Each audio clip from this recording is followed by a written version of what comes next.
My name is Larnell Lewis, drummer, composer, educator, and today I've been challenged to go through the levels of complexity at the drum kit.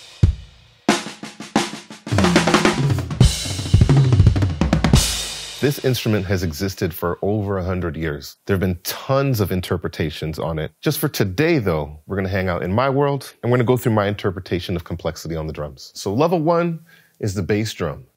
As a little bit of a precursor, we're dealing in 4/4 time. What that really explains is the value of the note and how many of those quarter notes exist in the bar. I like to put the bass drum on 1 and 3. That's how we're going to start.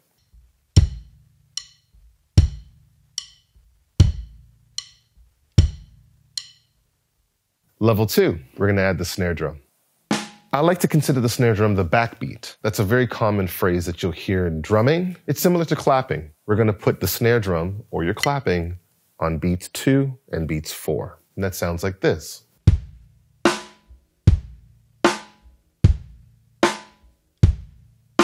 Let's take it up a notch. Level 3, the hi-hat. This is a really interesting kit piece, meaning one of the parts of the drum kit. And for the hi-hat, it's something that you can do consistently. We're going to actually play the hi-hat on all 4 quarter notes. Now, let's put it all together.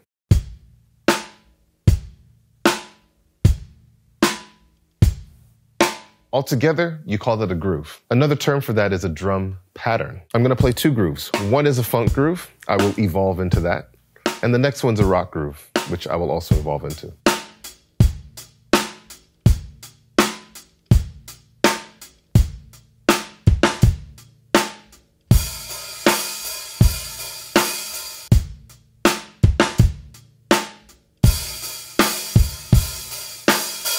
You may have noticed with the hi-hat, you were hearing a really sloshy, extended sound. That was actually being achieved by me raising my left foot just a little bit, which allows the cymbals to spread apart and gives them that shimmering, sizzling sound. So when I say open hi-hat, when I say closed hi-hat, all right. Beats that we've been hearing are these quarter notes, and I'm playing what are called additional eighth notes, but I'm accenting those as well. In funk, you'll probably hear more of a tighter hi-hat sound. With rock, however, you will hear more open hi-hat throughout the groove as your constant pattern. When you're dealing with funk, there's a term called on the one, which means you're putting the emphasis on that downbeat, which is with the bass drum. Rock also shares that, but it's a little more evenly spaced in terms of the energy that you're putting on all of those beats. So one emphasizes the downbeat, one smooths it out, and you have clear sailing from top to bottom. It might feel like it's a completely different style, but they are neighboring styles. And the complexity might just be in the way that you play them. But the patterns themselves aren't always more complex in one way than another. To help us lock in this groove a little bit more, we should add some music. This is a song of mine called Change Your Mind. It's a little bit faster. Get ready. Let's go for a ride.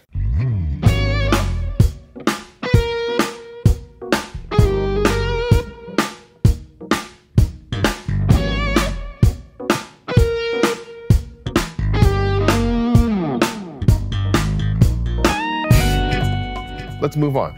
Level 5, rudiments. Rudiments are a grouping of notes or rhythms that are also defined by what we like to call stickings, mentions of when you play your right hand versus your left hand. The single stroke is a consistent set of notes alternating between your right hand and your left hand. Now, double strokes are 2 hits per hand. Paradiddle is a grouping of notes which is a right, left, right, right. These 4 notes can also be played the opposite way, left, right, left, left. Now, a little bit faster for the right-handed and left-handed paradiddle, alternating back and forth. You can actually create a little more of an expression with what you're playing by adding accents. Accents are when you are playing one note louder than another. I'm going to put the 2 paradiddles together now. I'm going to be accenting the first note of each group of 4 notes. Then the second time around, I'm going to accent the second note of each grouping of 4 notes.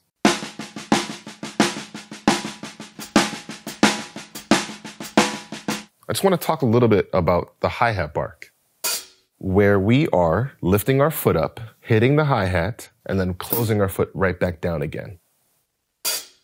This takes a level of coordination because you need to time when you're opening your hi-hat or when you're lifting your foot up against when you hit the hi-hat. I could do it the other way around where I hit the hi-hat and then lift my foot, but it won't be the same effect. So you lift your foot, strike the hi-hat, and then bring your foot back down. You can also do that in a variety of times. So you can make it longer or extremely short. But you can make it a little more complex by adding another counter rhythm or syncopation, let's say on your hi-hat or on your bass drum or even on your snare drum. Now, a syncopation is when you accent something that's other than these strong beats or the average beats that you'd play in a bar. Now, let's put it all together. Next level, more complex grooves. Now, the groove that you just heard was similar to the pattern that we've learned already, but I've actually added a couple of elements, and I'm going to break it down. Let's see what we get. So for the most part, I was playing 1 and 3 on the bass drum.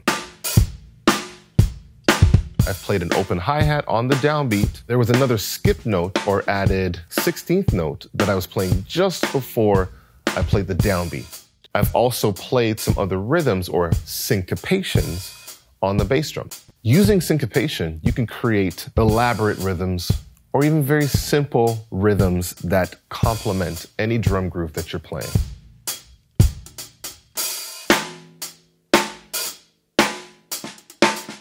Actually snuck a paradiddle in there. Right hand on the hi-hat, left hand on the snare.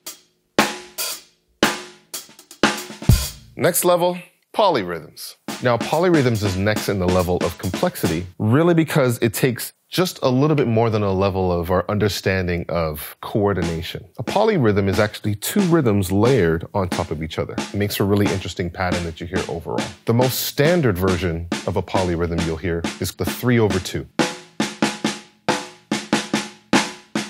Another one is the 4/3. So I'm going to go from 2/3, and then I'm going to go to 4/3.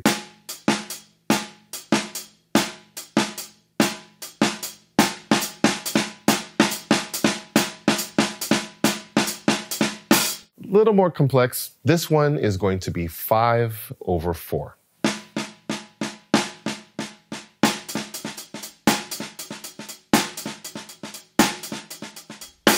Now, for the purpose of making sure that we understand what this sounds like in a musical context, we're going to add the music again.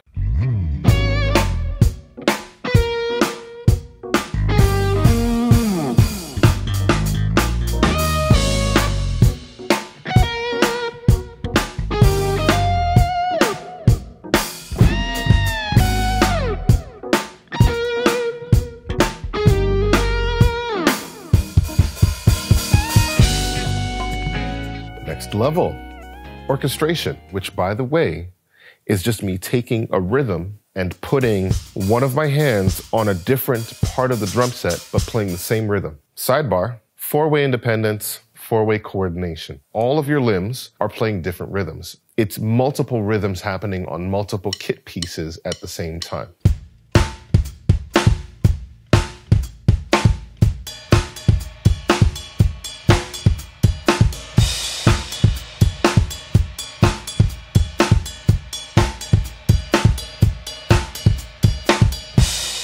We've built a solid base through the rhythm, through rudiments, polyrhythms.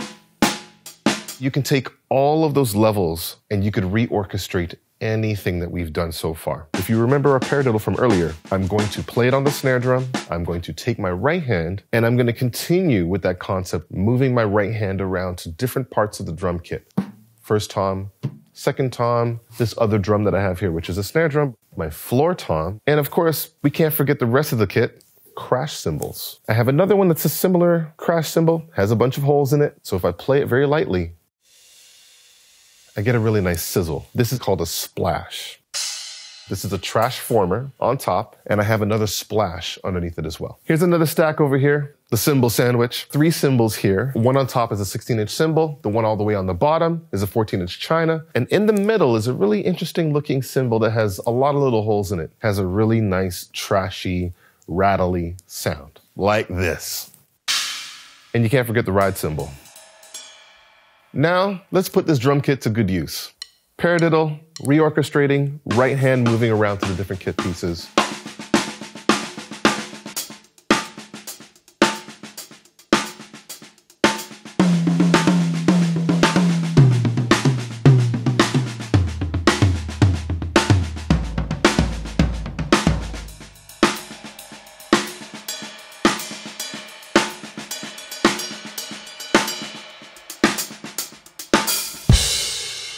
And now, gotta have some music. Moving the paradiddle around, adding a little more spice.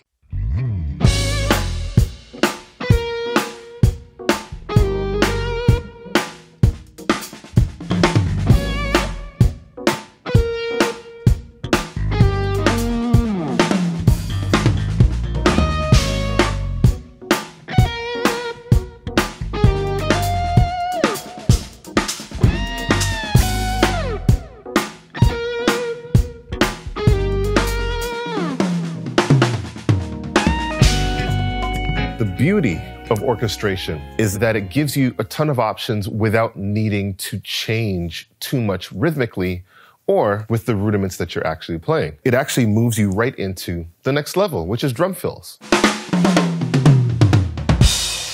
A drum fill happens somewhere on the drum kit that takes you into another section of a song or helps to elevate the energy. Sometimes it helps to bring the energy a little bit lower. Any of the things that we've discussed before, you can actually make those happen as drum fills. I'm going to play a drum groove, and near the end of the drum groove, before I stop, I'm going to play a drum fill.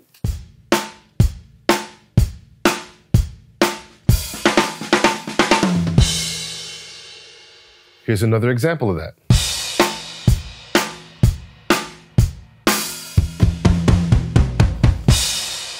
And the third option, because why not?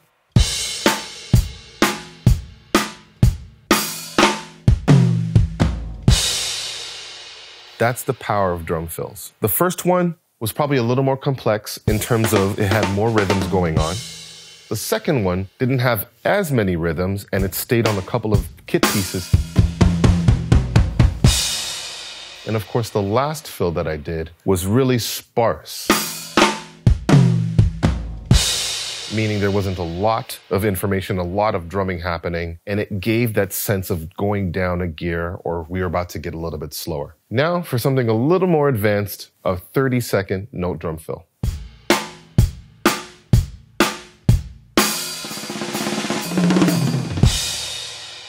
Here's another option, a little more wild, some crashes, sprinkle some stuff around.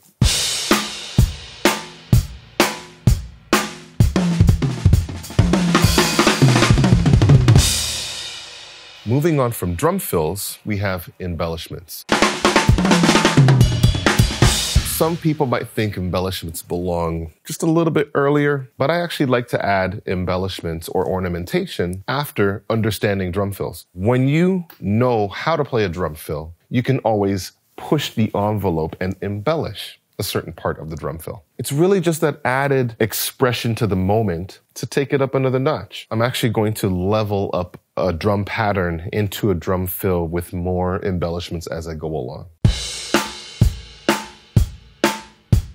There was a lot of improvised information and playing happening. I started out with a main pattern, and the type of things that I did were to break up the monotonous flow.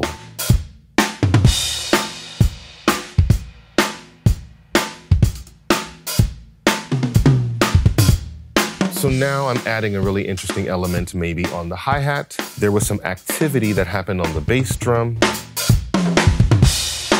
From there, I started adding some toms.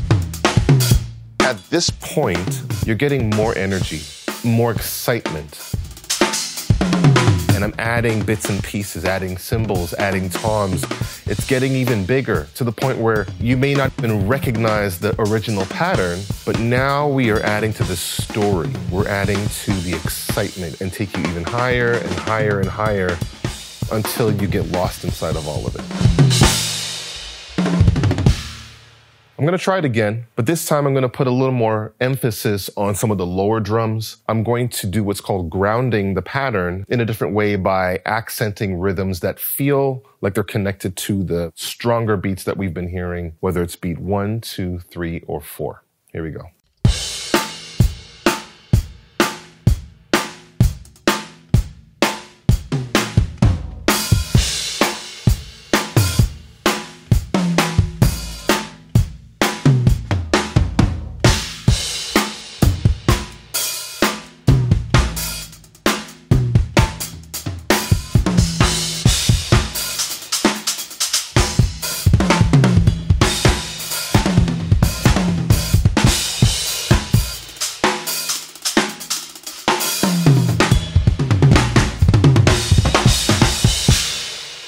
I was grounding the overall pattern by playing eighth notes on the floor toms so that you felt this really big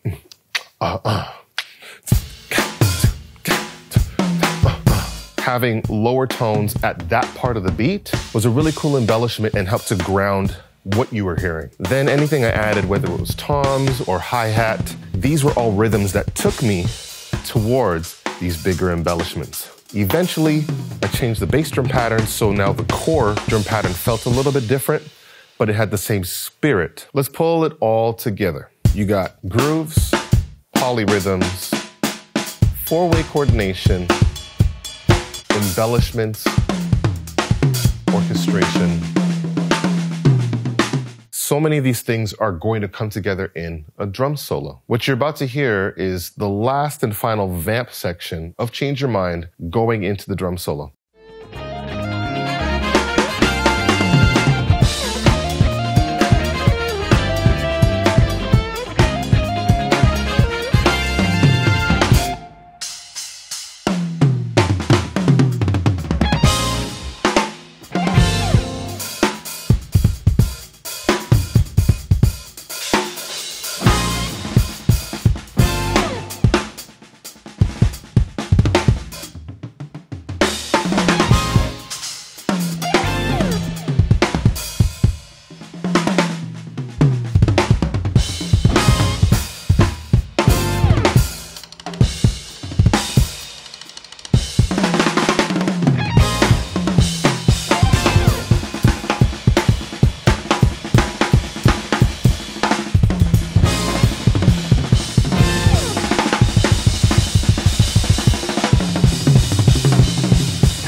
That's definitely one way to level up your heart rate. My goodness.